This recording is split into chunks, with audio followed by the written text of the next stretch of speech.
Dis à ton voisin, nous parlons d'argent, nous parlons de finances.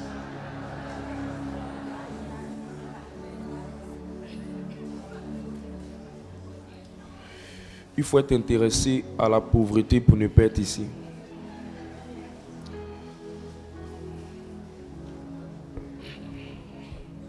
Alléluia.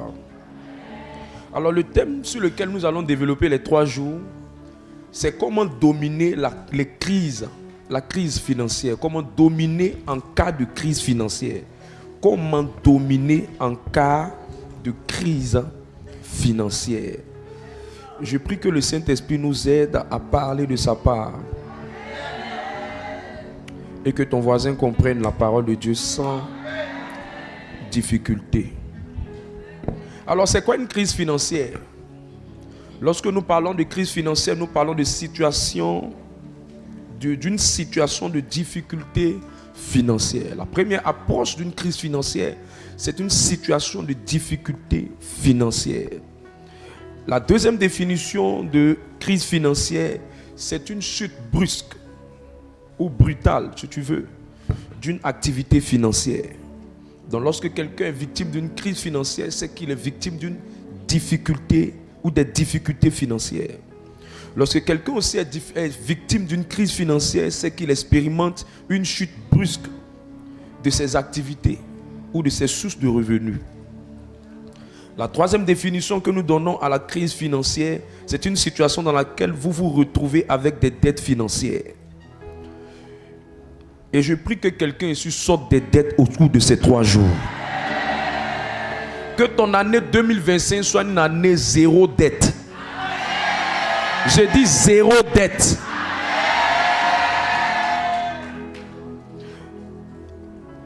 Et c'est une dette, cette dette est remarquée par quelque chose. Vous êtes incapable de la rembourser. Lorsque vous êtes capable de rembourser une dette, elle ne vous apporte pas une pression. Mais lorsque vous êtes incapable de rembourser cette dette, vous êtes victime d'une pression financière. Je lève ma main du oint de l'Éternel. Je dis que cette dette-là soit renversée.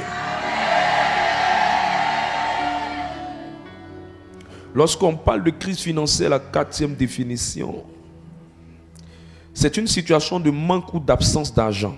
Regarde ton voisin, il faut lui dire, tu as l'argent ou tu manques d'argent? Il faut lui dire que tu n'as pas besoin de la réponse, c'est juste que tu as fait une répétition de l'orateur. La 5e définition, c'est une pression financière causée par un déséquilibre entre ce qui rentre et ce qui sort. En français, terre à terre, ça veut dire que tes dépenses sont supérieures à tes entrées. Alors, il y a ton voisin, il faut demander, est-ce que tes dépenses sont supérieures à tes entrées ou à tes revenus?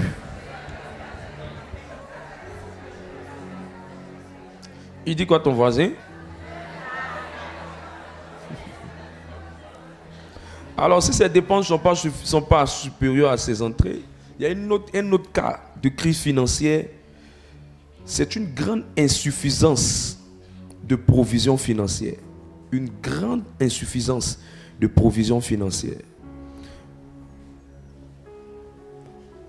À quel moment on parle d'insuffisance? Ça veut dire que tu dépenses jusqu'à il ne te reste plus rien. Tu dépenses jusqu'à il ne te reste plus rien.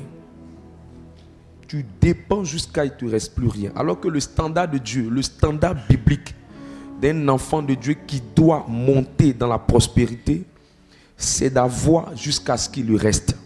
C'est de dépenser jusqu'à ce qu'il reste.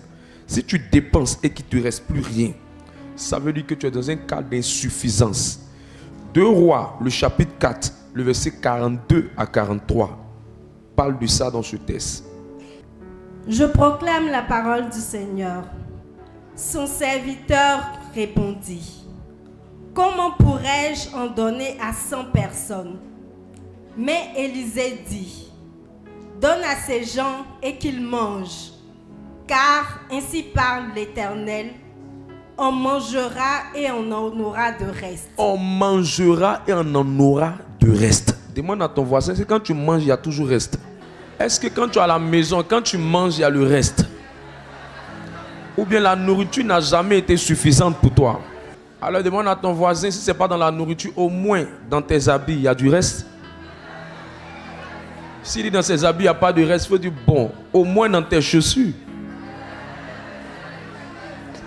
Il dit quoi dans les chaussures? Et dans ses cheveux. Tu as beaucoup de perruques. Et il y en a d'autres qui restent. Alors c'est une grande insuffisance lorsqu'il n'y a pas de reste. Il n'y a pas de reste. Il dit on doit manger et il faut qu'il y ait du reste. Dans la pédagogie de Dieu en ce qui concerne la prospérité, tu es sur le chemin de la prospérité lorsque tu n'es plus victime d'insuffisance. Tu manges et il y a le reste. Même quand tu es à la table, tu manges, il y a le reste. Dans ton frigo, il y a le reste. Il y a pour la maison, mais il y a encore le reste au cas où il y a un invité qui apparaît. Un invité surprise. Un coco. Même si ce n'est pas un coco, mais c'est un invité qui ne savait pas qu'il allait venir chez toi. Mais il t'a appelé et il arrive, il y a à manger. Ce n'est pas un bon invité ça? Je prie que tu sois dans cette condition dans le nom de Jésus. Après ces 3 jours, il y a des gens, vos frigos vont déborder de quelque chose. Après ces 3 jours, il y a des gens, vos vêtements vont avoir le reste. Chaque mois, vous allez collecter des choses pour donner à la Caritas. Chaque saison de votre vie, vous aurez en abondance pour aider les gens autour de vous.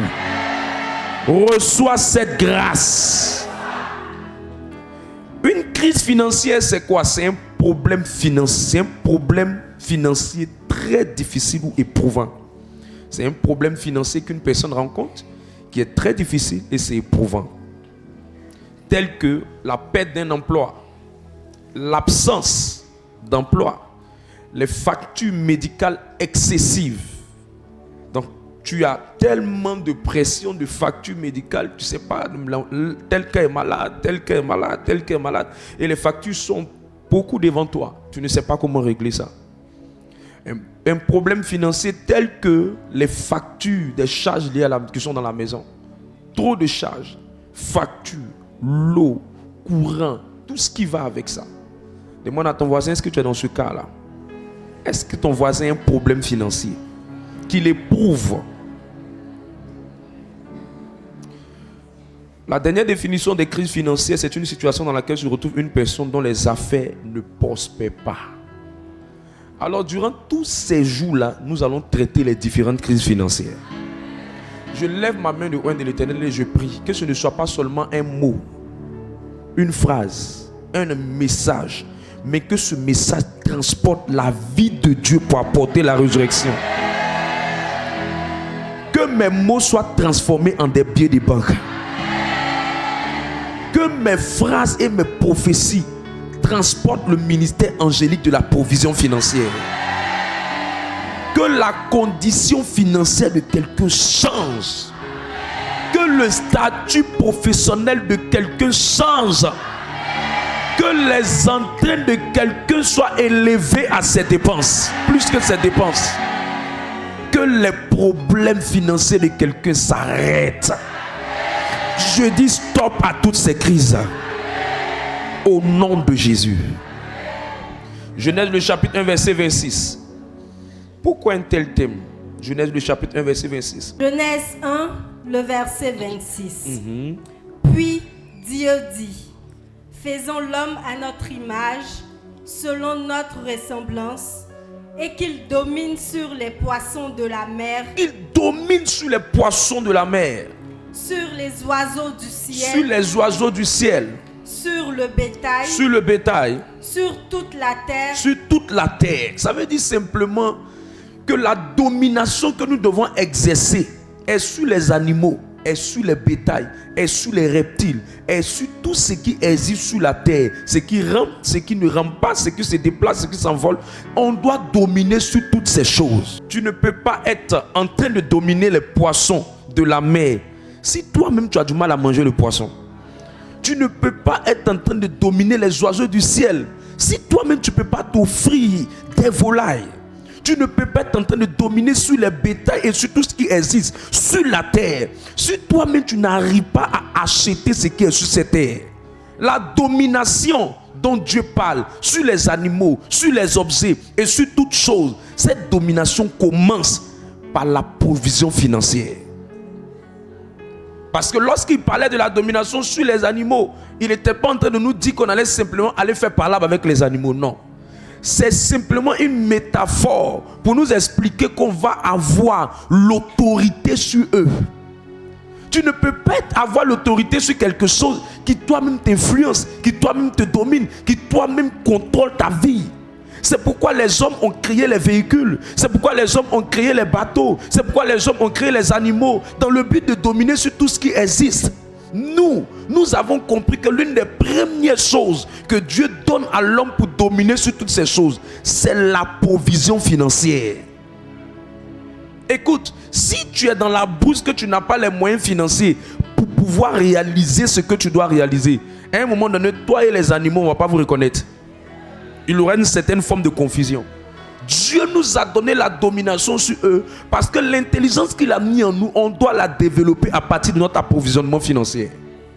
C'est pourquoi je prie pour toi que la pauvreté, la galère sortent de ta poche pendant ces 3 jours. Genèse le chapitre 26, verset 1. Il eut une famine dans le pays, outre la première famine qui eut lieu du temps d'Abraham. Et Isaac alla vers Abimelech, roi des Philistins, à Guérar. Il a eu une famine. Pourquoi nous parlons de crise financière? Nous parlons de crise financière parce que tous ceux qui ont prospéré dans la Bible ont prospéré dans la famine. En d'autres mots, la famine représente quoi? Elle représente les difficultés dans le temps dans lequel une personne peut se trouver, une nation peut se trouver, un continent peut se trouver. Mes amis, quoi qu'on dise, quoi qu'on fasse, il y a un groupe de personnes dans notre Afrique qui sont en train de prospérer et un groupe de personnes dans ce même continent africain. On a l'impression qu'il ne respectent même pas l'argent qui vient vers eux. Ça veut dire qu'il y a une inégale répartition des richesses. Et cela met un côté dans l'aisance et un autre côté dans la pauvreté. Et l'une des manières pour Dieu de créer l'équilibre, c'est de permettre aux fils de Dieu, aux enfants de Dieu que nous sommes, dans la famine ou dans l'inégalité des richesses, de prospérer à contre-courant. C'est pourquoi je veux dire à quelqu'un, ne cherche pas à ce que la société s'améliore. Ne cherche pas à ce que les prix des articles baissent. Ne cherche pas à ce que les conditions de vie changent. Ne cherche pas à ce que les maisons baissent leur prix. Ne cherche pas à ce que les véhicules baissent leur prix. Ne cherche pas à ce que les véhicules baissent le prix de déplacement. Cherche-toi à monter financièrement. Parce que si tu montes, pendant que d'autres seront en train de transpirer, toi tu n'as pas senti. C'est comme nous qui sommes dans la climatisation et ceux qui sont dans la chaleur. Donc le problème n'est pas situé au niveau de ce problème que la nation a. Le problème c'est est-ce que toi, tu t'en sors?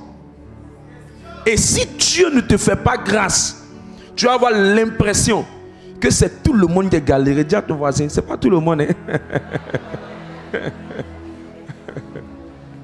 On va faire comme les derniers des classes. Il dit, nous tous on n'a pas eu. On dit, est-ce que ça a marché? Il dit, nous tous on n'a pas eu. Une manière de dire, moi-même je n'ai pas eu là, c'est pas grave. Tout le monde aussi n'a pas eu. Quand ça chauffe, c'est un Ivoirien, il dit, oh le pays est chaud. Mes amis, je dis toujours, si les stations ne sont pas fermées, si les supermarchés ne sont pas fermés, si les routes sont en train d'être construites, si le développement est en train de se faire, si les ponts sont en train d'être faits, frère, c'est qu'il y a l'argent. C'est sur ton côté là que ça ne vient pas. C'est pourquoi pendant ces 3 jours, on va faire en sorte que ça ne coule plus sur un côté, mais que ça commence à couler sur la tête de tous les participants qui sont en train de me dire un amen. Ma libra ou shala mahanda. Ça va sortir pour toi aussi cette saison. Toi aussi tu vas mousser dans cette nation. Philippiens le chapitre 3 verset 19. Mes amis, tout ce qui est ton Dieu, c'est ce dans quoi tu n'as pas la domination. La seule personne qui donne notre Dieu, c'est Dieu. Mais quand quelqu'un n'a pas l'argent, l'argent est son Dieu. Et l'un des dieux de tous les pauvres est dans ce texte-là. Vous allez lire ça. Philippiens 3, verset 19. Leur fin sera la perdition. Ils ont pour Dieu leur ventre. Ils ont pour Dieu leur ventre. Mes amis, quand quelqu'un est pauvre, il ne pense seulement à ce qui va entrer dans son ventre. Il y a un adage qui dit c'est ce qui est dans ton ventre qui est pour toi. Et les gens pensent que c'est une expression qui est normale. C'est une expression de pauvreté. Oh, à vrai dire, Dieu ne veut pas seulement qu'on ait seulement l'argent pour notre ventre. Sinon, on sera des ventriculeux en ayant une pauvreté qui va avec ça. Parce que ceux qui ont gros ventre souvent ont problème de rein. Ceux qui ont gros ventre souvent ont plaie de ventre. Ceux qui ont gros ventre souvent ont des problèmes de santé. Donc avoir pour Dieu ton ventre là, c'est comme si c'est la nourriture seulement qui est ta vie. Quand tu réfléchis, c'est manger. Le jour où tu as eu à manger, ta vie est gagnée. Ce n'est pas une destinée. Avec ça, on ne peut rien laisser pour nos enfants. Avec ça, on ne peut pas développer une nation. Avec ça, on ne peut pas faire avancer une ville. Avec ça, on ne peut pas bâtir des choses. Avec ça, on ne peut pas mettre des enfants dans les meilleurs établissements. Si ta vie est liée à ton ventre, je te dis, tout ce qu'on mange sur cette terre-là, ça peut donner au ventre d'être rempli. Exemple, tapioca. Exemple, Gary. Si c'est pour que ton ventre soit rempli, là, je te dis la vérité, il y a tout. Mais si c'est pour que ta santé soit équilibrée, il n'y a pas tout. Quand tu veux remplir ton ventre, tu manges la quantité. Quand tu veux préparer ton avenir, tu manges la qualité. Et pour que tu manges la qualité, il faut que Dieu t'aide un peu avec un peu d'argent. Je lève ma main et je dis à Dieu de faire en sorte que tous ceux qui écoutent ce message ne soient plus des hommes qui sont livrés à leur ventre. Que l'argent, tu ne sois plus esclave de ton ventre. Que ton ventre ne soit plus ton Dieu. Que ton Dieu soit Jésus et posé sur la croix. Quelle est cette vie de ventricolo? Ah, c'est moi qui ai créé ça. Quelle est cette vie de ventricolo? Oh, tu ne vis que pour manger. Oh, tu penses que pour manger. Tu ne comprends pas. Après, tu as plein de ventre. Comment quelqu'un peut avoir pour Dieu son ventre? Ça veut dire que même une femme même peut être en train de suivre quelqu'un à cause du fait que lui donne à manger, elle va finir par l'aimer. Ce qu'on dit, ils ont pour Dieu les ventres. Ça veut dire que leur salut, leur conversion, leur attachement, ils sont attachés à leur ventre. Donne-lui à manger, tu as gagné son cœur. Donne-lui à manger, tu as gagné sa cause. Donne-lui à manger, tu as gagné tout ce que tu veux de la personne. Ça, c'est quelle vie ça? Une vie, on pense à rien, mais on pense seulement au ventre. Et ils sont nombreux qui ne font que rassasier leur ventre sans rassasier leur destinée. Et des gens vivent pendant des années en train de donner à leur ventre, dans leur ventre, de devenir leur Dieu. Le texte en dit, ils courent à leur perdition. Parce que si c'est ton ventre qui te conduit, tu vas te perdre. Vas-y. Ils mettent leur gloire dans ce qui leur fait honte. De ce qui leur fait honte, fait leur honte. Ils ne pensent qu'aux choses de la terre. C'est normal. Leur tête là, c'est la terre. Tout ce qu'ils vont manger là, c'est ça seulement. Quand c'est une vie ça. Frères et sœurs, il y a beaucoup de païens qui ne veulent pas venir à l'église. Parce que quand les chrétiens veulent leur dire qu'ils sont élevés, c'est qu'ils sont en train de juste manger quelque chose qui va remplir leur ventre.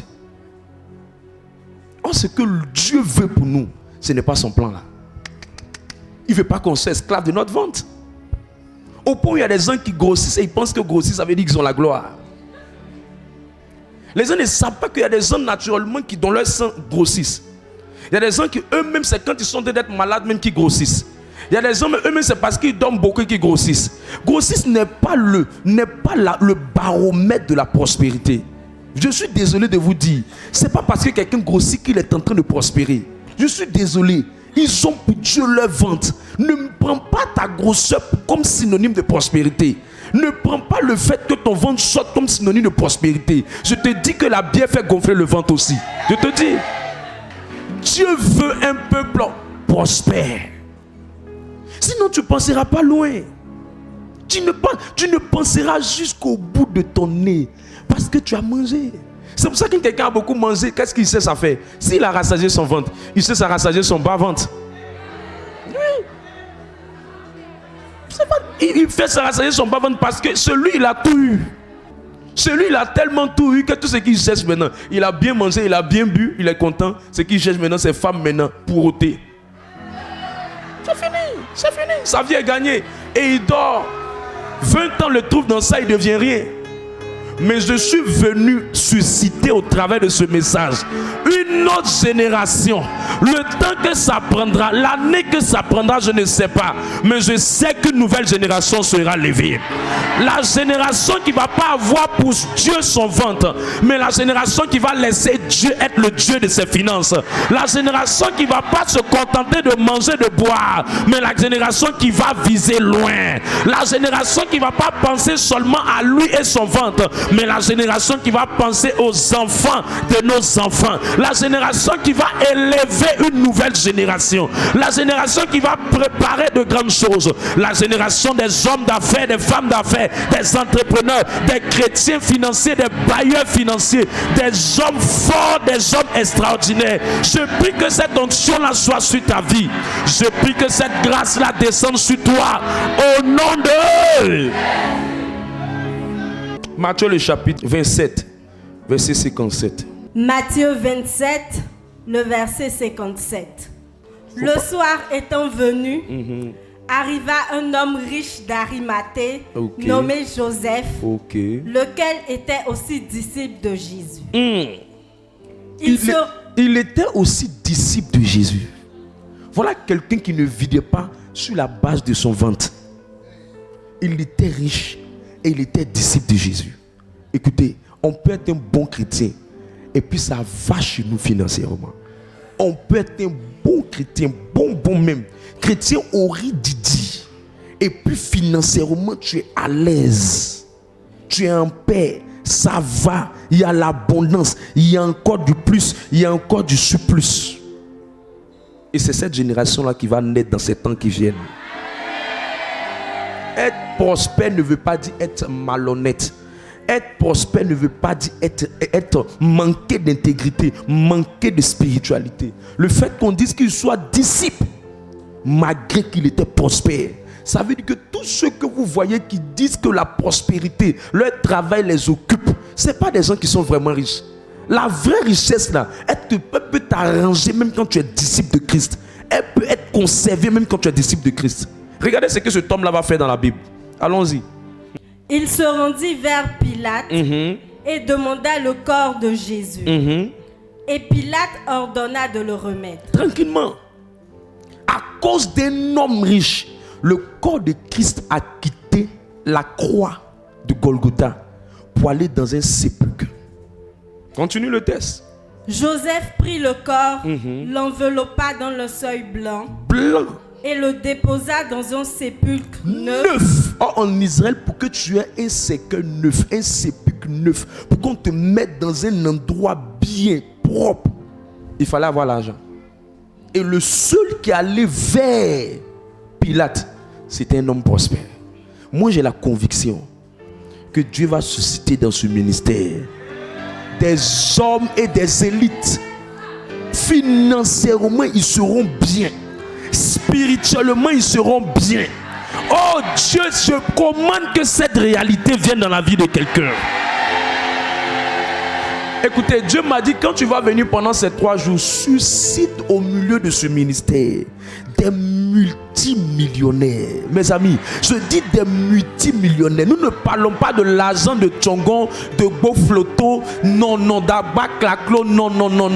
Nous parlons de l'argent qui peut te permettre de rencontrer un homme qu'on appelle Pilate. Et quand il rencontre Pilate, c'est sans débat, c'est sans bruit. Pilate ne peut pas lui dire non parce que c'est un homme influent.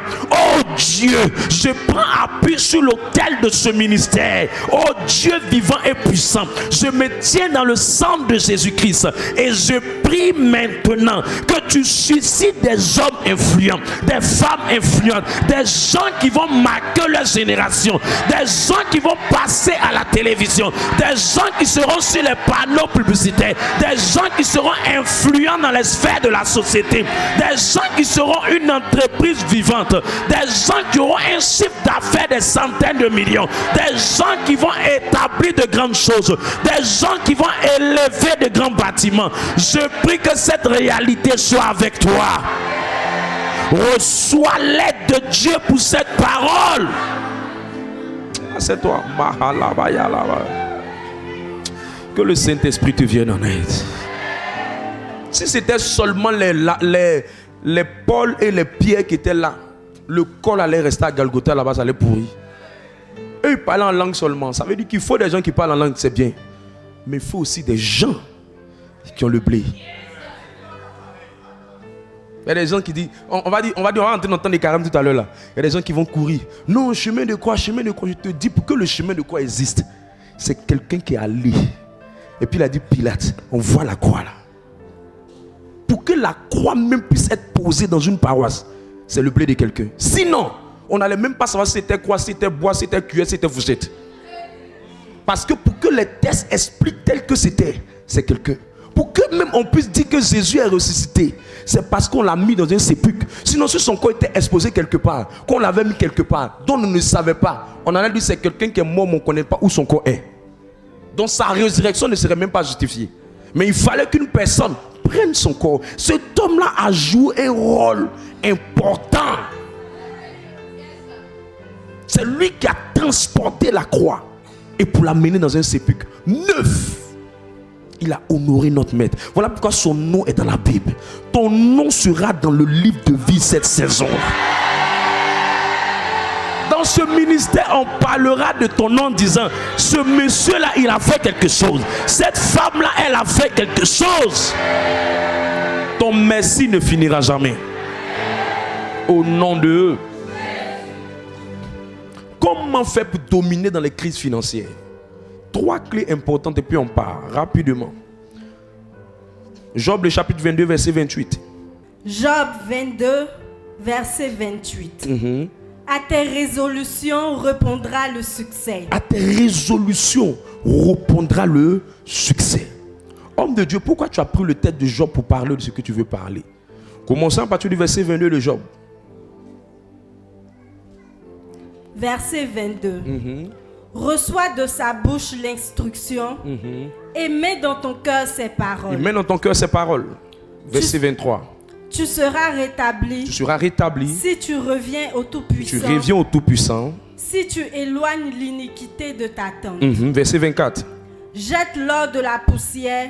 Job dit jette l'or de la poussière. Ça dit que l'or même va devenir comme de la poussière pour toi. L'or d'Ophir parmi les cailloux des torrents. Verset 25. Et le Tout-Puissant sera ton or. Le Tout-Puissant sera ton or. Ton argent. Ta richesse. Alors tu feras du Tout-Puissant tes délices. C'est-à-dire que l'argent sera ton esclave, mais Dieu sera ton Dieu. Tu élèveras vers Dieu ta face. Tu le prieras et il t'exaucera. Et tu accompliras tes vœux. Et c'est ce Job-là, dans l'histoire biblique, la position de Job était dans l'Asie. Dans toute l'Asie, continent asiatique, l'opérateur économique le plus influent de notre temps. Dans les magazines, s'il y avait un magazine Forbes dans le temps, la personne qui aura la position numéro 1, c'est Job. Il était très très riche. Et l'homme qui a eu l'argent, quand il te parle, il faut écouter. Dis à ton voisin, l'homme qui a eu l'argent, quand il te parle, il faut bien t'asseoir.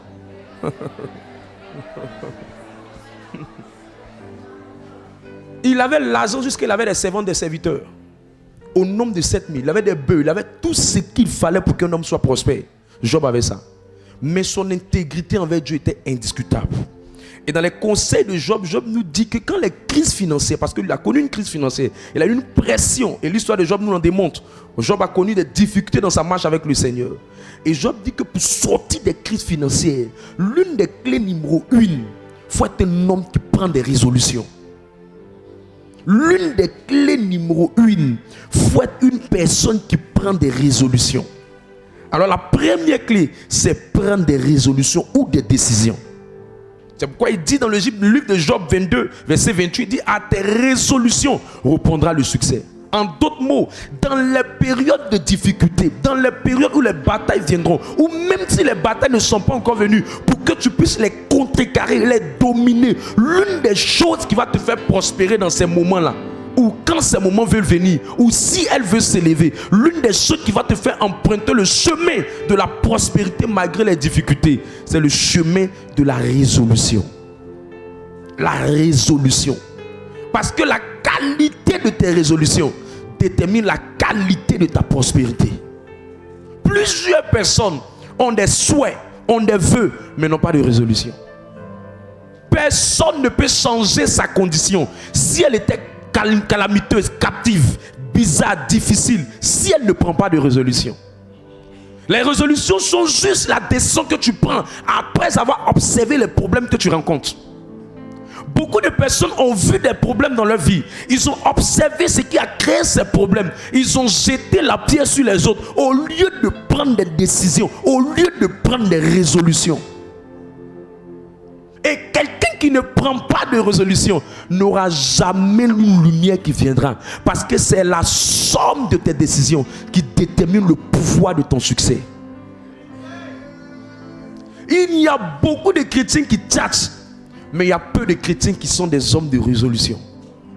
Il y a beaucoup de chrétiens qui crient, mais il y a peu de chrétiens qui prennent des décisions. Et à ce premier magnificat de l'année 2025, je veux te faire prendre des résolutions.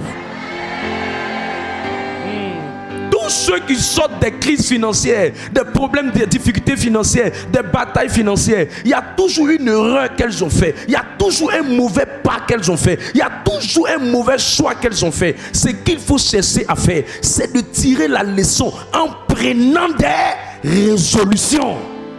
Laisse les souhaits, laisse se faire, laisse je souhaite, laisse ceci, laisse j'ai compris. À un moment donné, laisse tout ça et prends une décision. Prends une décision.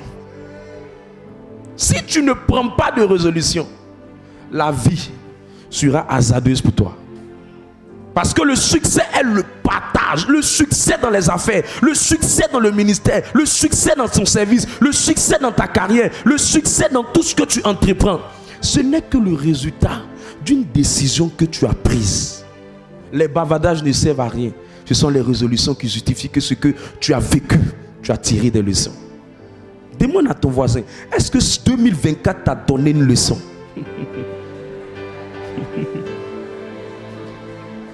Si tu es sorti d'une année vers une autre année, je te dis que les années changent de chiffres, mais elles ne changent pas de conditions de vie. La seule chose qui te fait changer d'une année à une autre, la condition de vie comme l'année change, c'est une décision. Quelle décision tu prends? Quelle résolution tu as pris? Jusqu'où tu es prêt cette fois-ci à ne plus revenir dans des choses que tu as fait hier? Si vous voyez quelqu'un qui est en train de réussir dans une année, c'est quelqu'un qui a pris une résolution. Si vous voyez quelqu'un qui est en train de jouer, c'est quelqu'un qui n'a pas pris une résolution. Il est tout en train de se plaindre. Oh, les plaintes ne changent rien. Les plaintes révèlent simplement que tu as mal de ce que tu as vécu. Mais ce qui te monte, ce qui monte au ciel, que tu as décidé de ne plus vivre ça, c'est une résolution. Qu'est-ce que tu as décidé va déterminer ce qui viendra par la suite.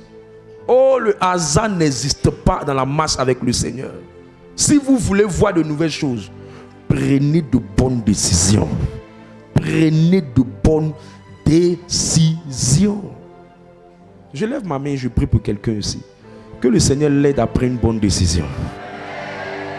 Que le Seigneur l'aide à prendre une bonne décision. Au fait, vous êtes là où vous êtes à cause des décisions que vous avez prises hier. Si vous voulez que demain devienne nouveau, prenez des bonnes décisions aujourd'hui, demain sera meilleur. Ce que vous êtes aujourd'hui, c'est le reflet de ce que vous avez pris comme décision hier. Alors si vous voulez que les choses changent, ne cherchez rien d'autre. Prenez de nouvelles décisions. Vous allez voir que les choses vont s'améliorer. Il n'y a personne qui devient grand sans prendre la décision d'emprunter le chemin de la grandeur. Il n'y a personne qui arrive à un moment de sa vie à voir beaucoup de choses s'améliorer sans prendre une décision importante. Mes amis, nous tous, notre vie là, si tu ne choisis pas, la vie va choisir pour toi. Donc c'est à toi de choisir. Et quand la vie choisit pour toi là, elle ne choisit pas seulement ce que tu veux. Elle choisit ce qu'elle a à t'offrir. Ah, pourquoi je vis ça? Pourquoi je suis dans ça? Pourquoi je suis dans ça? Écoute, des années en arrière, les gens aussi étaient dans ça. Des années en arrière, certaines personnes étaient dans ça. Mais ils ont pris une décision. La différence entre plusieurs nations. Il y a des nations qui étaient au même niveau 10 ans en arrière que la Côte d'Ivoire. Quand vous prenez la Corée du Sud. Mais aujourd'hui, 10 ans plus tard, la Côte d'Ivoire est toujours dans certaines positions, mais la Corée du Sud a dépassé ce niveau. Pourquoi? À cause d'une décision. Mes amis, là où il n'y a pas de décision et qu'il y a des bavardages, il n'y a rien qui change. dis à ton voisin, pardon, cette année-là, il faut décider.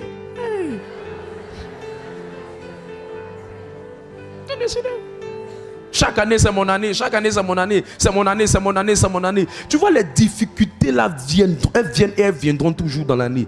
Mais c'est ceux qui ont pris des décisions qui dominent sur les difficultés là. C'est ceux qui ont pris des décisions. Tu n'as rien pris comme décision. Qu'est-ce que tu as écrit pour dire à Dieu que cette année-là, ça là, je ne vais pas passer à côté. Je vais tout faire pour aller jusqu'au bout. Aucune décision. La vie là, elle est faite de décisions. La marche avec Dieu, elle est faite de décisions. Je peux t'enseigner plusieurs principes pour que Dieu te fasse prospérer. Je peux t'enseigner plusieurs principes pour que tu sortes de certaines difficultés. Mais la seule chose qui va valider la manifestation des grâces rattachées à ces principes, c'est ta décision. Si tu ne fais pas et que tu écoutes et que tu ne pratiques pas et tu ne décides pas, il n'y a rien qui arrivera. À tes résolutions répondra le succès. À tes résolutions répondra le succès. Des années en arrière, j'étais aux 2 plateaux, vers Sokosé, et j'ai pris la décision. Malgré que j'ai croisé plusieurs personnes qui venaient dans ma vie, j'ai pris la décision. J'ai dit aujourd'hui, cette saison de ma vie, il faut que je me marie. Et j'ai croisé une merveilleuse créature, j'ai dit je la marie. Une seule décision. Décider, c'est refuser d'autres choix. Décider, c'est refuser d'autres choix. Décider, c'est refuser. Dès que j'ai dit que c'est elle que je choisis, immédiatement, j'ai dit dans mon cœur, je la marie. Je la marie. La décision de la marier là, je suis dedans jusqu'à aujourd'hui. La décision. Un homme n'est qu'un homme sur la base de ses décisions. Les hommes qui ne peuvent pas décider sont des femmelettes. Je prie que quelqu'un ici prenne des décisions. J'ai résolu dans mon cœur. J'ai dit je vais me marier. J'ai pris la décision. Et j'ai dit de mon cœur que jamais je ferai le ministère sans la personne avec qui je vais me marier. J'ai vu cette décision depuis des années en arrière. Il y avait beaucoup de choses qui pouvaient venir m'embrouiller. Mais j'ai dit jamais. C'est ce que j'ai dit. C'est dans ça que je vais avancer. La décision.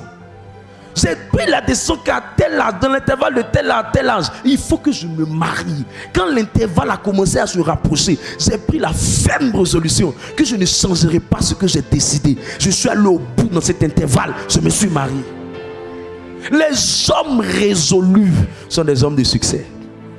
Succès dans les affaires, succès dans le ministère, succès dans les projets, c'est la décision. Cette année, je réussirai plus que 2025, plus qu'en 2024. Je réussirai en 2025, en 2026, en 2027. Je réussirai. J'ai décidé que rien ne va m'empêcher de réussir. J'ai décidé que toute personne qui veut retarder mon succès, je vais l'extraire de ma vie. Et toute personne qui veut favoriser mon succès, je vais l'attraper de mes mains pour qu'on aille ensemble.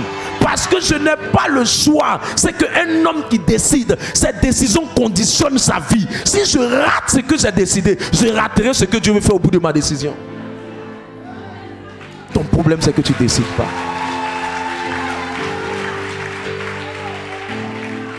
Ta vie sera le résultat des décisions que tu prendras. Ta vie sera le résultat des décisions que tu prendras. Prends une décision. Oh, je dis, prends une décision.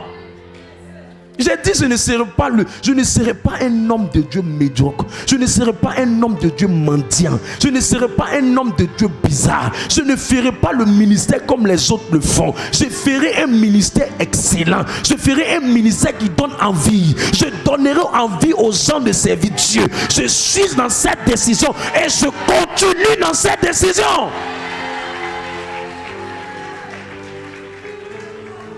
Deutéronome 30, verset 19. Il y a des décisions qui vont affecter ta santé. Il y a des gens qui ont décidé qu'ils ne vont plus boire certaines boissons pour garder leur santé. Et puis après, ils ont changé. Ce ne sont pas des gens résolus. Tous ceux qui sont résolus, c'est qu'ils décident. Ça arrive. Allons-y. Allons-y. J'en prends aujourd'hui à témoin contre vous le ciel et la terre. J'ai mis devant toi la vie et la mort, la bénédiction et la malédiction. Choisis la vie. Choisis la vie. Afin que tu vives. Afin que tu vives. Toi et ta postérité. Verset 20. Pour aimer l'Éternel ton Dieu. Ton Dieu. Pour obéir à sa voix. Et pour t'attacher à lui. Car de cela, de la décision là, voilà ce qui va se produire. Dépendent ta vie et la prolongation de tes jours. Et c'est ainsi que tu pourras demeurer dans le pays que l'Éternel a juré de donner à tes pères, Abraham, Isaac et Jacob. C'est tout. Ça veut dire que la qualité de tes décisions affecte la qualité de ta vie. Il y a des gens qui ont dit, moi, ma santé, je ne mangerai plus ça. Ils sont restés dessus. Ils vivent longtemps. Il dit, choisis. Écoute, Dieu ne choisira pas à ta place. Dieu te montrera. Dieu te proposera. C'est à toi de prendre la responsabilité de choisir, de décider. Non, que Dieu vienne m'aider. L'aide de Dieu est toujours disponible pour ceux qui veulent. Mais ce que Dieu veut voir, c'est le premier pas de la décision qui va déterminer le reste. Le problème de beaucoup de gens, c'est que quand ils voient les problèmes venir au bout de leur décision, quand ils voient des obstacles venir pendant qu'ils décident, immédiatement ils commencent à résilier. Immédiatement ils commencent à abandonner. Pourquoi? Parce qu'ils n'ont jamais été résolus. Ils ont pris ça par émotion. Et quand Dieu voit que tu n'es pas décidé jusqu'à ce point, il n'est pas prêt à t'apporter le succès. C'est pour ça que Job dit, à tes résolutions répondra le succès. Tu veux le succès, mais tu n'es pas prêt à te décider. Tu commences au bout d'année, je veux ceci, je veux cela. Quand janvier finit, mars, avril, février finit, mars arrive. Tu commences à changer les décisions que tu as prises. C'est pour ça que la fin devient toujours compliquée pour toi. Le problème avec toi, tu ne vas pas au bout de ce que tu décides. Tu n'es pas un homme résolu. Tu n'es pas un homme révolu. Je veux dire à quelqu'un aujourd'hui, refuse la pauvreté, refuse la misère, refuse le manque, refuse la condition précaire, refuse de vivre sur un lit où tu vas dormir et ça fait coinquin. Refuse. Écoute, je ne te dis pas cesse d'abord d'avoir l'argent. Je te dis prends une décision par rapport à ça. J'étais étudiant, j'ai décidé un moment de ma vie. Je dis, je ne sais pas comment ça va se faire, mais moi, je ferai tout mon possible. Soit je dois en citer, mais afin de lutter bus, j'arrête ça dans mon chemin.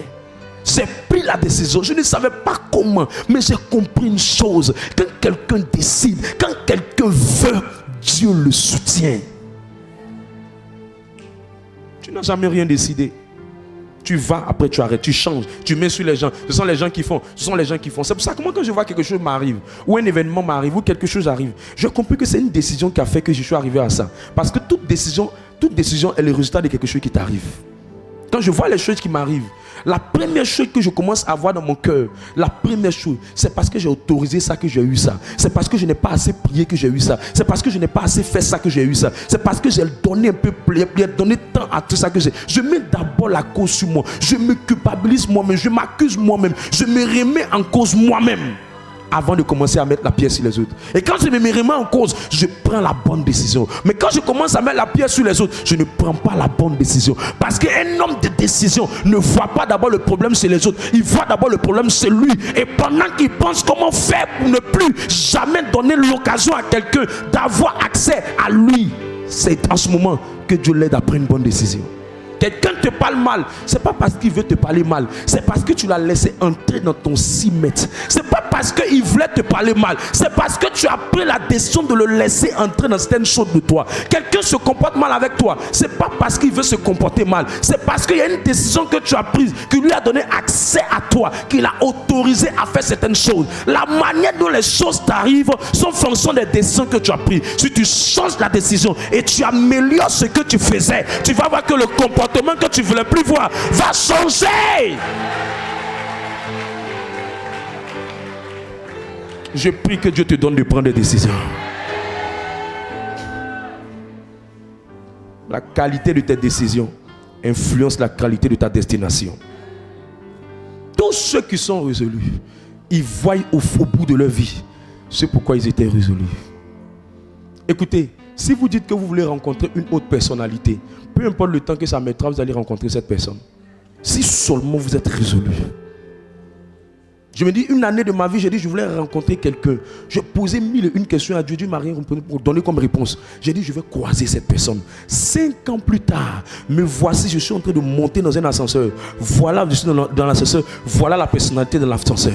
Immédiatement, on a pris la photo. Une décision. Une décision. Une décision.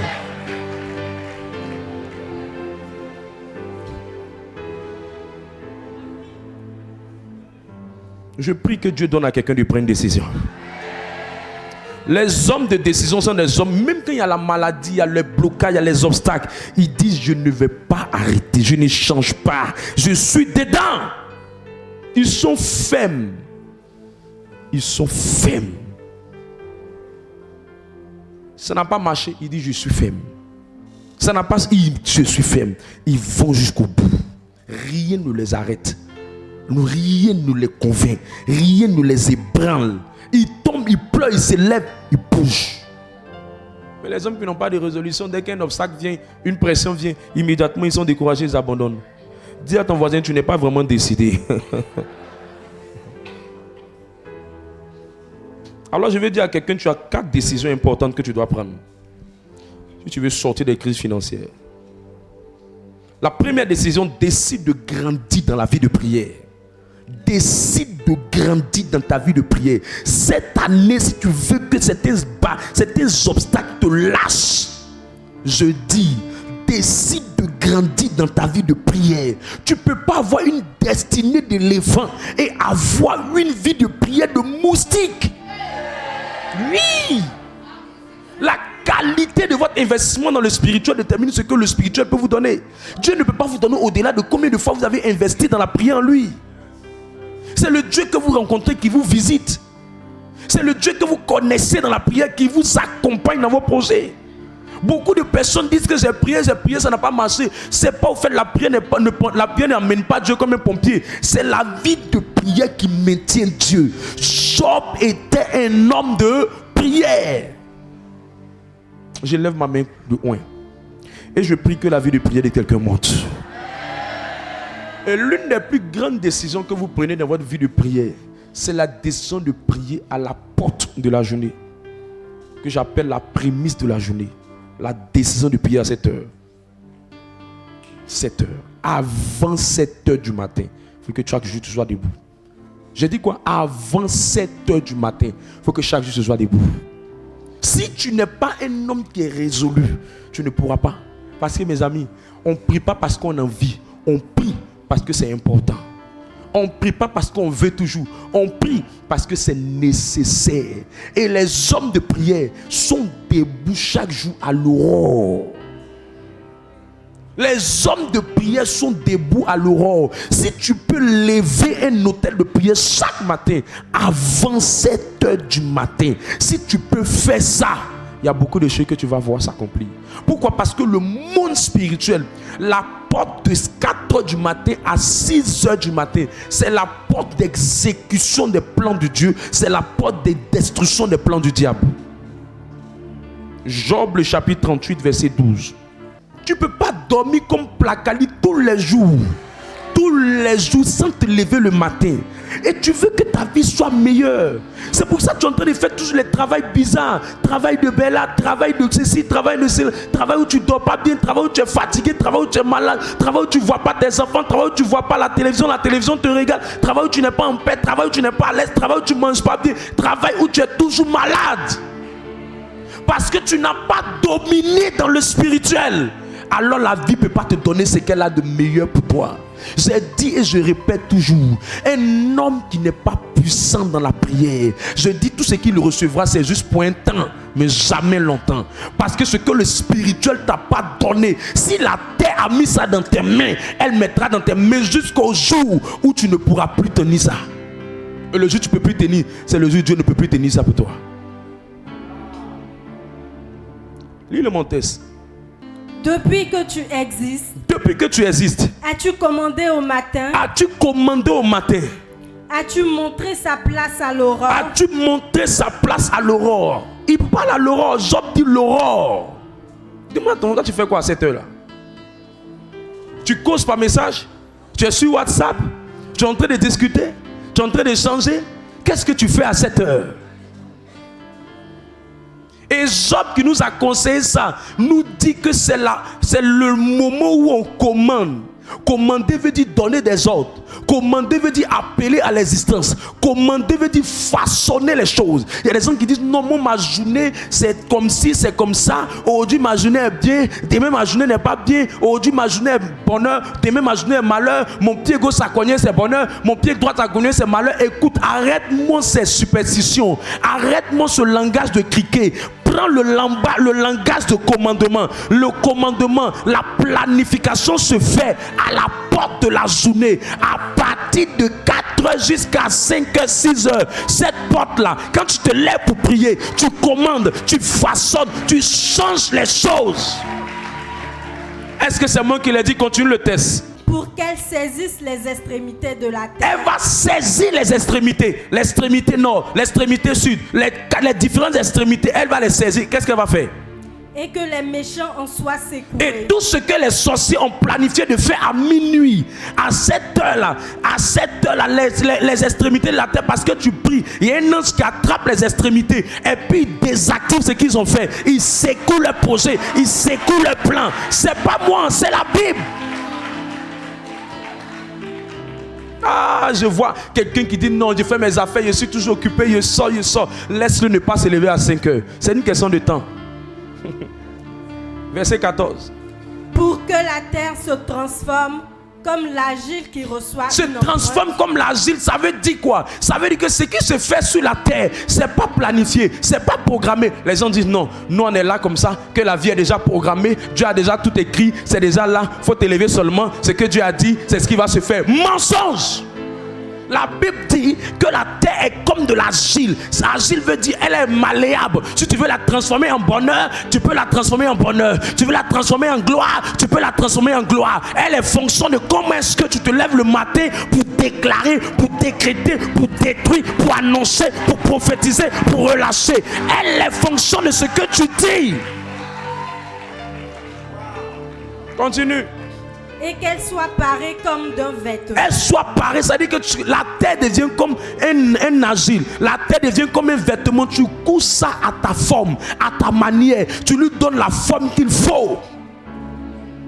Les prières de 4 heures, les prières de 5 heures, les prières de 6 heures. Voilà pourquoi à 7 heures, Satan combat les gens avec l'assoupissement. C'est en ce moment-là que le diable dit, la Bible dit, un peu de sommeil, un peu d'assoupissement. Ça, à 7 heures pour s'élever, c'est difficile. À 7 heures pour s'élever, c'est compliqué. Satan lutte. Il y a des gens qui s'élèvent, boum, c'est pour le travail, boum, c'est pour les affaires. C'est pour ça qu'il n'y a rien de nouveau qui arrive. Ce n'est que les mêmes choses, les mêmes résultats. Boulot, dodo, boulot, dodo, boulot, dodo, boulot, dodo, boulot, dodo, un coup cimetière. Verset 15. Pour que les méchants soient privés de leur lumière. Ça veut dire que quand les méchants vont se lever maintenant avec leur lumière pour aller exécuter ce qu'ils ont décidé à minuit, eux maintenant, parce que toi à 7 heures tu es debout, quand ils vont venir, ils vont être privés de leur lumière. En d'autres mots, ils ne verront pas pour faire ce qu'ils doivent faire. Parce qu'il n'y a pas de lumière, ils seront dans le noir, ils vont tâtonner, ils vont être distraits, ils vont être paniqués, ils n'auront plus de position, ils n'auront plus d'endroit, ils n'auront plus de porte, ils n'auront plus d'accès. Continue. Et que le bras qui se lève soit brisé. Tout bras qui va vouloir t'attaquer soit brisé. La prière de cette heure-là, c'est l'une des âmes les plus puissantes. Une femme qui se lève à cette heure, elle va construire quelque chose dans sa famille. Un homme qui se lève à cette heure, il sera un homme d'affaires puissant. C'est en ce moment que tu appelles les marchés de 100 millions, les marchés de 200 millions, les marchés de 20 millions, les affaires. Tu commandes aux entreprises, tu appelles les entreprises, tu appelles Unilever, tu appelles Petro-Ivoire, tu appelles la CI, tu appelles la BAD, tu appelles les entreprises. Tu prends le nom de ton patron, tu le cuisines, tu le façonnes, il est l'agile dans ta vie. Tu parles. On dit mais elle fait quoi chaque matin? Tu dis tu ne sais pas. Je suis en train de façonner quelque chose. Je prends, donne une forme, tu donnes une forme, tu donnes une forme. Un bon matin quand le nuage est plein, la pluie va descendre. C'est l'une des portes la plus puissantes. Voilà pourquoi le combat de cette heure-là, ne te laisse pas les gens. Mais Dieu va te donner la victoire cette saison. Lis la dernière partie. As-tu pénétré jusqu'aux sources de la mer? T'es-tu promené dans les profondeurs de l'abîme? Dieu même parle à Job.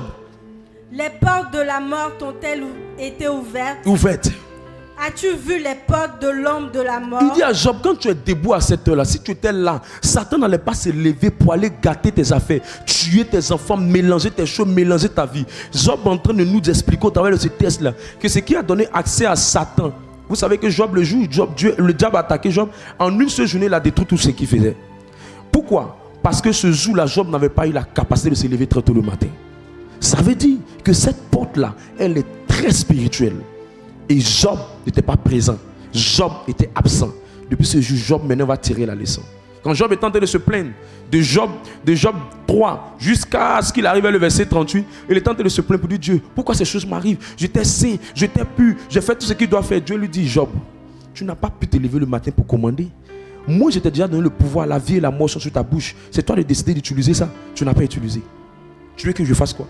Voilà pourquoi tu vois as-tu et tu vois les points d'interrogation. C'est les questions que Dieu posait à Job. Et Job disait non, non, non, non, non. En d'autres mots, je ne savais pas, je ne savais pas, je n'ai pas utilisé ça, je n'ai pas utilisé. Il y a des gens qui ont venu dire: Seigneur, qu'est-ce qui m'est arrivé? Pourquoi mes affaires descendent? Pourquoi mes activités ne marchent pas? Et puis Dieu lui demande: chaque matin tu te lèves pour prier?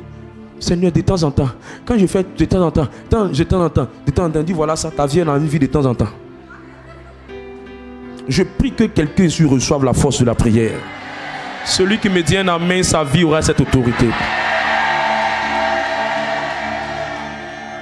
Deuxième résolution qu'il faut prendre, en plus de grandir dans la vie de prière, deuxième résolution qu'il faut prendre, la résolution de venir régulièrement dans la prière. À la prière, 52 dimanches sur 52 mercredis. Chaque jour, tu t'amuses. Je dis toujours, je répète, Dieu n'est pas compliqué. La façon tu te donnes à lui, c'est comme ça il te prend. La façon tu le prends, c'est comme ça il te traite. Dieu, si tu le prends bien, il te prend bien. L'engagement de ton cœur vis-à-vis de ta marche avec le Seigneur déterminera comment Dieu va s'engager dans sa marche avec toi. Quelqu'un qui n'est pas résolu, va dire non, aujourd'hui ce dimanche je vais venir, l'autre dimanche je ne viens pas, le dimanche qui suit je ne viens pas, après demain je ne viens pas. Il y a des gens même qui vont venir ce mercredi, demain jeudi ils ne vont pas venir. C'est des gens qui ne sont pas résolus, ils ne vont pas au bout de ce qu'ils font. Ils ne vont pas au bout de ce qu'ils font. Mes amis, tu n'as pas idée des fois où j'avais les occasions de manquer la prière et je me suis levé pour venir prêcher. Tu n'as pas idée des fois où j'avais pas le temps même pour dire, je vais me coucher pour me reposer et je me suis levé pour prier. Quand tu es un homme résolu, tu ne laisses rien t'arrêter. Quand tu n'es pas un homme résolu, tu as toujours des arguments pour tout ce que tu fais. Tu as toujours des excuses pour tout ce que tu fais. C'est pour ça que ta vie n'est pas pointueuse. Ta vie n'est pas excellente. Ta vie n'est pas claire et droite. Quand Dieu te donne les choses, on a l'impression qu'il te donne l'à peu près. Il ne te donne pas le meilleur, il ne te donne pas le brut, il ne te donne pas ce qu'il y a de meilleur, il te donne ce qu'il y a d'à peu près. Mes amis, ce n'est pas le titre à l'église qui chante ta position. Ce n'est pas le titre de responsable qui chante ta position. Ce n'est pas le titre dans la maison de Dieu qui chante ta position. Ce n'est pas le titre dans la maison de Dieu qui te donne quelque chose. Ce qui change ta position, c'est la qualité de comment tu prends ton Dieu. Dieu te donne rendez-vous tous les mercredis, tous les dimanches. Tu te disciplines afin qu'il travaille avec toi. Un Dieu avec lequel tu n'es pas capable de payer le prix pour marcher avec lui sera pas un Dieu avec qui tu peux aller loin. Voilà pourquoi le Dieu d'Abraham, le Dieu d'Isaac, le Dieu de Jacob, le Dieu d'Élie, le Dieu de tous ces grands-là, c'est comment chacun s'est donné à Dieu. C'est comme ça que Dieu a travaillé avec eux. Quand tu vois un Dieu qui répond par le feu, c'est un Élie qui a vu le Dieu de Baal et qui a dit jamais. Quand tu vois un Dieu qui prend Daniel en plein Babylone et puis Dieu le positionne parmi des gens qui veulent le tuer, c'est un Daniel qui a dit: moi là, pour rien au monde je vais dire non à Dieu, même s'il faut rentrer dans le feu. Dieu aussi, un gars comme ça qui a pris de fermes résolutions avec lui, Dieu ne peut pas lui donner à peu près. Il y a des gens qui viennent rendre des témoignages, tu vois des soeurs disent: il y a eu tant, il y a eu ceci, il y a eu cela. D'autres personnes disent: non Dieu, pourquoi? Mais tu n'as pas idée du sacrifice qu'elle a payé en prenant une résolution ferme pour dire: rien ne m'empêchera d'être là mercredi, rien ne m'empêchera d'être là dimanche. Elle a pris cette résolution. Le Dieu de cette résolution s'est révélé à elle. Beaucoup de gens sont en train de souffrir parce qu'ils ne connaissent pas cette capacité-là. Ils ne sont pas prêts à payer ce prix-là. Lis Daniel 2,46. cette année, il faut que tu changes. Dis voisine, cette année, il faut changer. Voilà. Ton affaire est venue à la prière comme soleil mollet là. Il faut sortir dedans. Il faut sortir dedans. Allons-y, Daniel 2, 46. Daniel 2, verset 46. Alors, le roi Nebuchadnezzar tomba sur sa face et se prosterna devant Daniel. Et il ordonna qu'on lui offrit des sacrifices et des parfums. Verset suivant. Le roi adressa la parole à Daniel. Et dit, en vérité, votre Dieu est le Dieu des dieux et le Seigneur des rois. Et il révèle les secrets, puisque tu as pu découvrir ce secret. Verset 48. Ensuite, le roi éleva Daniel. Il éleva Daniel. Quand quelqu'un va voir, il va dire, le roi l'a élevé, hein, pour lui est bien. Mes amis, les gens qui vont dominer cette année-là, ce n'est pas des gens qui vont avoir une vie spirituelle, clopant. Moi, je vois des chrétiens qui me font rire. Toi, tu veux faire tomber les gens puissants. Vous pensez que les organisations que vous voyez qui occupent les postes élevés, les banques qui occupent les grandes positions, vous pensez que c'est des banques des chrétiens? Vous pensez que ceux qui veulent avoir des grandes positions, ceux qui veulent avoir des grandes affaires, ceux qui veulent naviguer dans les milliards, des millions, vous pensez que ce sont les païens, c'est les chrétiens qui occupent ça? Ce sont des païens. Ce sont des païens. Les gens pensent que c'est. Les gens s'élèvent comme ça et puis s'élèvent. Toi, tu vas aller rencontrer ce genre de personnes-là. Dieu n'est pas bien rempli en toi. Dieu même en toi, mais c'est bizarre. Ta vie avec Dieu là, mais c'est bizarre. Ta masse avec Dieu là, c'est bizarre. Seigneur, élève-moi. Pardon. Reste à gluglo avec tes petites choses, ton petit lit, ton petit mari, tes petites bénédictions, tes petites choses. Reste là-bas. C'est mieux. Faut pas Dieu lui-même va avoir des problèmes parce qu'il a voulu t'élever. Faut pas Dieu va avoir des problèmes. Quand tu vois un gars comme Daniel, que Dieu élève, le gars, malgré que le roi dit on ne prie pas, le gars s'élève pour prier 3 fois par jour. Tu penses que c'est des gars que Dieu a élevés par hasard? Disons-nous la vérité. Tous ceux qui sont en train de tourner dans les programmes de prière que vous voyez à Abidjan, je vous dis la vérité. Je peux vous choquer de vous dire la vérité. Aucune personne élevée ne peut rentrer dans son dessus. Il faut des gens qui sont bâtis, solides. C'est pas prière soleil mollet, je vais ici, à prière ici, prière ici, prière ici qui fait ça. C'est pas ça. Hein. Ceux que Dieu élève comme ça, là, c'est des gens qui sont assis, sont enracinés. Leur masse avec Dieu là, c'est solide. C'est pas des gars, des plaisantins qui vont rentrer dans la fonction publique ou bien qui vont occuper les postes pour diriger la nation.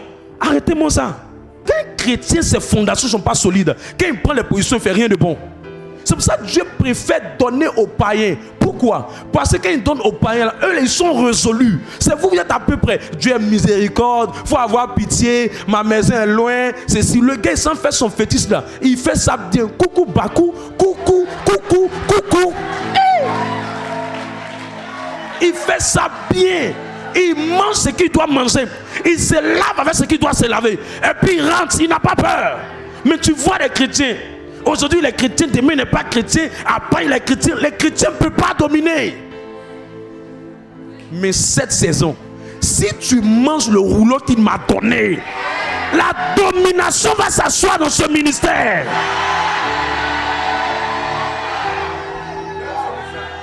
On te met avec une sorcière, elle prépare le foutu, tu bouffes. On te met avec quelqu'un qui est dans les sectes, un marabout, un féticheur. Tu lui dis, mon frère, on est ensemble ici. Parce que ton Dieu et toi, vous formez une seule chair.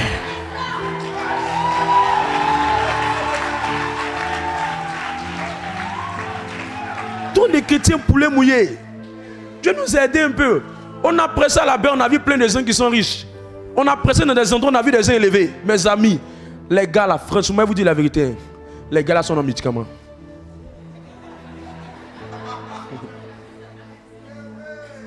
Les gars là sont en médicaments. Parce qu'ils savent qu'il y a une certaine position là, quand tu veux monter, si tu n'as pas bien fait de Dieu, souvent c'est ton propre frère chrétien qui va te combattre. C'est lui-même qui a t'attaqué. On a des gens qui nous appellent de l'Europe. Souvent, même FVS, elle est partie en Europe, sa propre soeur. Ils sont arrivés là-bas, au lieu de merger, ils vont se réaliser pour aller aider leurs parents. Les deux mêmes soeurs font palabre dans la maison, à cause des garçons. Une qui veut que le garçon dorme, et une qui dit on est venu pour se chercher. Et puis l'autre dit faisons palabre. Et puis c'est des palabres qui se chassent de maison. Tu sais de quoi on te parle? À cause de quoi? Garçon. Ah, c'est des gens qui peuvent dominer. Laissons ça là, laissons les cris là. Allons-y. Le roi adressa la parole à Daniel et dit, en vérité, votre Dieu est le Dieu des dieux et le Seigneur des rois. Ils vont te dire ça cette année-là. Ils vont te dire ça cette année-là. Ils vont te dire là où tu pries là, C'est vrai Jésus là vous priez. C'est vrai affaire de Dieu là vous faites. C'est vrai affaire de communauté là vous faites. C'est vraie communauté, c'est vrai Jésus, c'est vrai Dieu. Continue. Verset 48.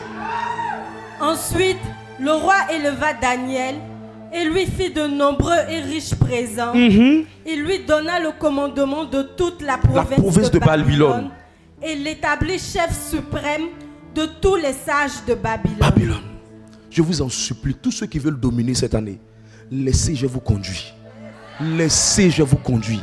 Laissez, je vous conduis. Je vous dis la vérité, j'ai vu des modèles. Laissez, je vous conduis. Laissez, je vous conduis. Pardonnez. Vous connaissez, mais laissez. J'ai causé avec notables de village. Je suis allé prêcher dans beaucoup de... Moi, j'ai commencé l'œuvre de Dieu dans le village. Je mangeais avec des autorités. Je vous dis la vérité. J'ai vu des gens élevés. J'ai rencontré des gens. Tu te parles d'eux. Tu vas te dire que je n'ai même pas tenté de parler avec toi. J'ai vu, mes amis, les gens ne sont pas simples. Les gens ne sont pas simples. Toi-même, chapelet, même tu as du mal à faire. Laisse-on te bâtir. Laisse-on te construire. On te fait monter. Tu vas voir. L'enseignement te bâtit. Il faut t'asseoir. Je te dis, il faut t'asseoir. Je ne sais pas comment te dis ça dans ta langue, hein, mais je te dis, il faut t'asseoir. On va te montrer quelque chose. Tu vas voir comment tu vas monter. Tu vas voir comment Dieu va t'élever. Tu vas voir comment Dieu va te positionner. Parce qu'il y a des endroits où je ne pourrai jamais arriver. Mais tu seras le bras du ministère dans ces endroits. Mais il faut que tu sois prêt. Et pour ça, là, assez-toi. Que Dieu te donne la domination.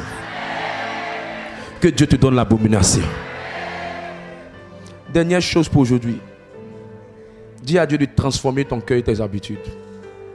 Vous savez, il y a des habitudes, tu sais que ce n'est pas de bonnes habitudes. Tu dois demander à Dieu de t'aider à transformer ça. Pas terminer ton jeûne. C'est une mauvaise habitude. On dit on coupe à 18h. Toi, tu coupes à 17h75. Ce n'est pas une bonne habitude. Il y a des habitudes là. En fait, ça te ralentit, ça ne te fait pas avancer. Il faut travailler dessus. Il faut changer certaines habitudes. Et il y a beaucoup de mauvaises habitudes que j'ai testées demain, sur lesquelles tu dois travailler. Amen. Et dis à Dieu de changer ton cœur. Si j'ai vu avec le temps qu'il y a beaucoup de gens qui seront dans les difficultés financières à cause de la qualité de leur cœur. Quand Dieu voulait donner l'onction à Saül, la Bible dit que quand il a rencontré Saül, le texte dit il a changé son cœur. Le cœur de Saül a changé avant que sa vie change. 2 Samuel 10, verset 6. Il a changé le cœur de Saül. Si ton cœur ne change pas, ta vie ne peut pas changer. J'ai vu avec le temps qu'il y a des chrétiens qui sont mauvais. J'ai vu avec le temps qu'il y a des gens, tu les vois toujours, maman paroisse, maman église, maman temps, mais son cœur noir. J'ai vu avec le temps qu'il y a des gens qui sont jaloux. Je sais de quoi je parle. 2 Samuel 6. Voilà, prends 1 Samuel 10. 1 Samuel 10, verset 6. L'Esprit de l'Éternel te saisira, tu prophétiseras avec eux et tu seras changé en un autre homme. D'autres versions disent que tu seras changé en une autre personne. D'autres versions disent que tu auras un autre cœur. Écoutez, quand vous lisez la suite, il lui dit, toutes ces signes vont s'accomplir par la suite. Il y a beaucoup de choses qui ne vont jamais s'accomplir si votre cœur ne change pas. Je vous dis la vérité. Il y a beaucoup de choses qui ne pourront pas changer si votre cœur ne change pas. Il y a des gens que Dieu a maintenus dans des crises financières, mais c'est ton cœur qui te fait le problème. Au fait, ton cœur est tellement mauvais que Dieu veut changer ton cœur. Je peux te dire quelque chose? Il y a 3 manières dont le cœur de quelqu'un change. Quand Dieu le force à changer. La première manière, c'est que Dieu donne un enseignement qui est exactement le besoin que tu as. Comme s'il te parlait au travers du prédicateur. Première manière. La deuxième manière, Dieu change ton cœur par la circoncision. Circoncision. Au fait, il amène des gens à se foutre de toi. Il amène des gens à te blesser, te briser. Te dire des choses que tu ne supporterais pas dans les conditions où tu dois supporter. Et il fait pour que tu acceptes ça. Il te met dans des conditions où tu dépends d'eux. Donc ce qu'ils vont te dire là, tu n'as pas le choix. Exemple, une grande soeur qui s'en va vivre chez sa petite soeur, ou une petite soeur qui s'en va vivre chez ta grande soeur. Elle te parle mal, propre. Et tu n'as pas le choix parce que tu ne peux pas aller ailleurs. Là où tu as parti, là, tu ne sais pas où tu vas rester. Tu es obligé de supporter. C'est une circoncision que Dieu fait dans le cœur de la personne. Dieu te met avec un patron. Le patron là te fait vivre des choses que tu n'aimes pas. Mais tu n'as pas le choix. Tu as besoin de l'argent pour payer ton loyer et tes charges. Tu es obligé de supporter. C'est que Dieu veut changer ton cœur. Chaque fois que vous voyez des circonstances contraires qui arrivent à quelqu'un, Dieu veut changer le cœur de cette personne. J'ai vu un jour quelque part un monsieur qui avait du mal, avait des problèmes au niveau de son bras. Et il est rentré dans un supermarché. Et quand il est rentré dans le supermarché, j'ai vu tellement que le gars il faisait pitié, que j'ai dit il faut qu'on aide le monsieur. Et moi, mon monsieur levé, j'ai dit je vais prendre quelque chose pour aller donner ça au monsieur. Pendant que j'ai vu des enfants sont rentrés dans l'endroit, le monsieur qui a des bras amputés là, j'étais étonné de ce que le monsieur a fait. Imagine un peu. Il dit les maudits là. Il dit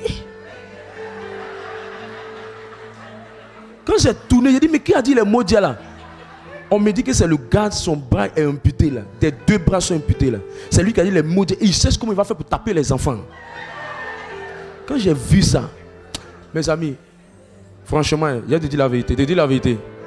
Il y a eu mon nom dans ma poche. Écoutez, il y a des gens, eux-mêmes, ils n'ont pas pitié d'eux. Eux-mêmes n'ont pas pitié d'eux. Tu sens que, au fait, Dieu a bloqué leur vie pour leur donner des leçons, mais ils ne veulent pas tirer des leçons. Cette année, prends la décision d'avoir un cœur nouveau. Tu auras une nouvelle vie. Que Dieu te bénisse.